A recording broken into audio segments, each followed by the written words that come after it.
Welcome back to Artificial Evidence, the show that digs into the stories left behind, unearthing the truth where others only see noise.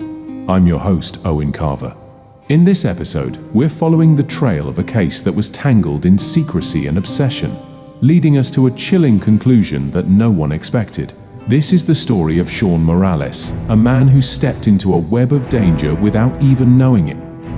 It was late in the fall of 2014, when the streets of downtown Chicago were already lit up by the cold blue glow of neon signs and the amber warmth spilling out of taverns and cafes.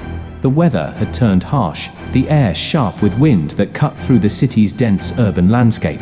In an area known for its mix of high-rise apartments, sprawling businesses, and busy public transit, Sean lived a quiet life.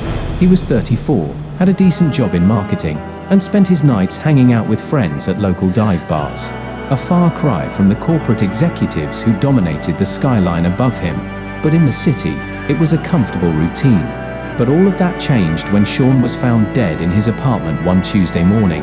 His body was discovered by his neighbor, an older woman who hadn't seen Sean leave for days. When she'd knocked on his door to check on him, there was no answer.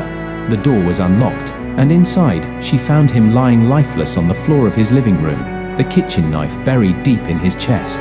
No sign of a struggle, no obvious reason for why someone would have done this. The apartment was neat, organized, no signs of forced entry, nothing out of place. Detective Sarah Duncan was the lead investigator on the case. She was no stranger to the streets of Chicago, having spent years working in the city's toughest districts. But this case was different. It was the first homicide she'd seen in a while that didn't immediately make sense. The scene was clean, almost too clean. There was one detail, however, that stood out. A piece of paper, half crumpled, found on the kitchen counter. It had a single line written in Sean's handwriting, "I'm being watched." At first, the message didn't seem to hold much weight. Could it have been a paranoid outburst, a clue from a troubled mind?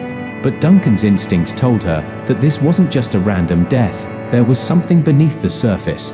Sarah began to dig into Sean's background, and what she uncovered was not entirely unexpected. Sean had been a quiet, responsible man. He kept to himself, worked his job, and had few friends, none of whom could provide any information that pointed to an enemy, a motive, or anything out of the ordinary. But as Duncan worked the case, she started to notice something curious.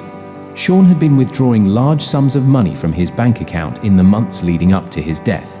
These transactions were not typical for someone of his lifestyle. Over $10,000 had been transferred in the last 6 weeks, much of it to accounts that couldn't be traced. Where was the money going, and why wasn't Sean telling anyone? Then there were the calls. Sean's phone records revealed multiple calls to an unknown number, at least 24 in the last month. Some were made late at night, others early in the morning. None of these calls were ever answered, and there was no voicemail left. But they stood out as something suspicious, an untraceable connection. Detective Duncan's breakthrough came when she started looking into Sean's co-workers.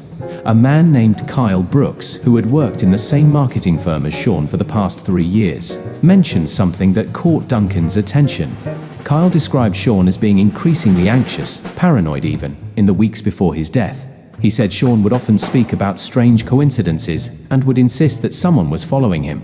Kyle thought it was just stress from work, but there had been a distinct change in Sean's behavior. According to Kyle, Sean had recently become obsessed with an old acquaintance, Elena Cruz.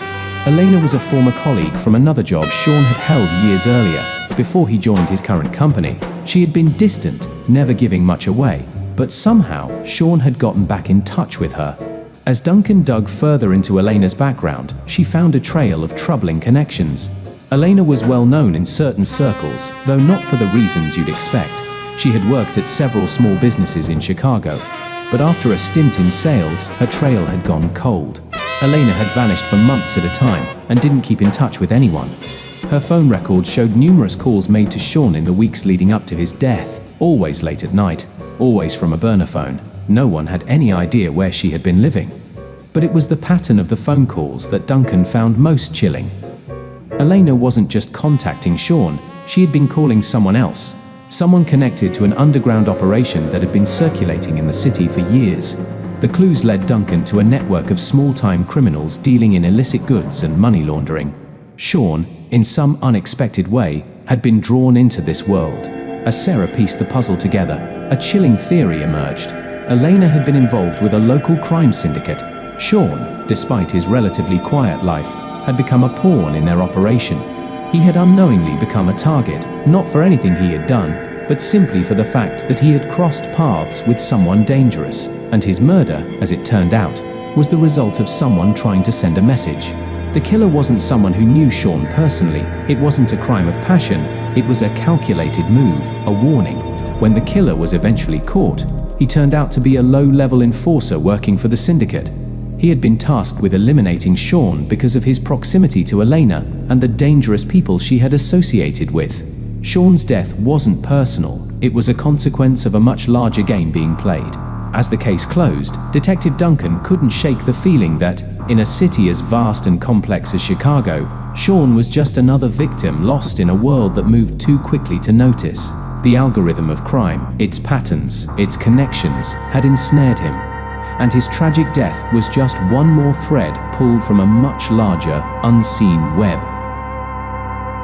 Thank you for listening to Artificial Evidence. I'm Owen Carver, and as always, remember, the algorithm knows.